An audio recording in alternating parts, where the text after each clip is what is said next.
ফেনীর মুহুরী, কহুয়া ও সিলোনিয়া নদীর বন্যা নিয়ন্ত্রণ বাঁধের 17টি স্থান দিয়ে লোকালয়ে ঢুকছে পানি। ফেনীর বন্যা পরিস্থিতি নিয়ে আরো জানাচ্ছেন সহকর্মী তোফায়েল আহমেদ নিলয়। ধন্যবাদ। আসলে আপনি জানেন যে ফেনীর ফুলগাজী, পরশুরাম, ছাগলাইয়া এই 3 উপজেলার মানুষের দীর্ঘদিনের দুঃখ দুর্দশার কারণ হচ্ছে বন্যা নিয়ন্ত্রণ বাঁধ ভাঙায়।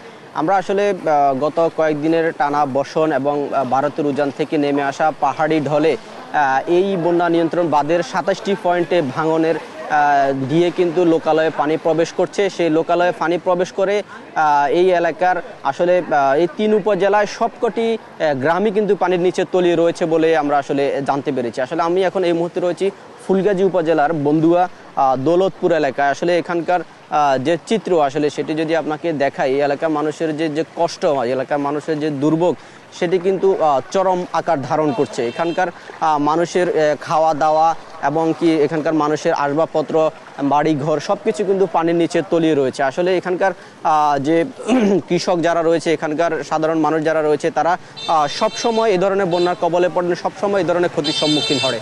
আমরা গত 1.5 মাসের মাথায় দেখেছি আসলে এই 3 উপজেলা আসলে 3বার বন্যা হয়েছে। 3বারের বন্যার তারা সেই ক্ষতি কাটিয়ে উঠতে না উঠতে আসলে ফের আবার বন্যার কবলে পড়েছেন। তবে এখানকার যে মানুষের দীর্ঘদিনের দাবি আসলে মুহুরী, কহুয়া, সিলোনিয়া বন্যা নিয়ন্ত্রণ বাঁধ, সেটিকে টেকসইভাবে মেরামত করা এবং কি স্থায়ী সমাধান করা, সেটি কিন্তু এখনো পর্যন্ত কোনোভাবেই আসলে সে সুফলটা এখানকার মানুষ কিন্তু পাচ্ছে না।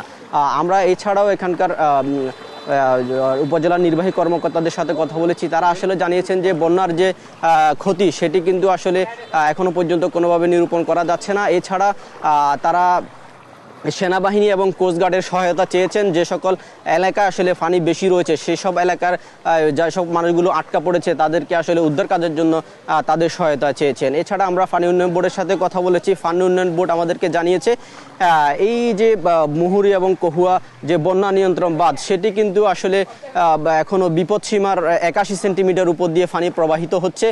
কোনোভাবেই আসলে এই যে পানির স্রোত, সেটি কিন্তু আসলে কমানো যাচ্ছে না। আসলে এই যে ভাঙনগুলো রয়েছে, সেগুলো দিয়ে আসলে প্রতিনিয়ত পানি ঢুকছে, নতুন নতুন করে এলাকাগুলো সবগুলো প্লাবিত হচ্ছে। কোনোভাবেই আসলে এই বন্যা নিয়ন্ত্রণের যে পানি, সেটিকে আসলে যে গতি, পানির যে স্রোত, পানির যে সেটি কিন্তু আসলে কমছে না বলে আমাদেরকে জানিয়েছে পানি উন্নয়ন বোর্ড।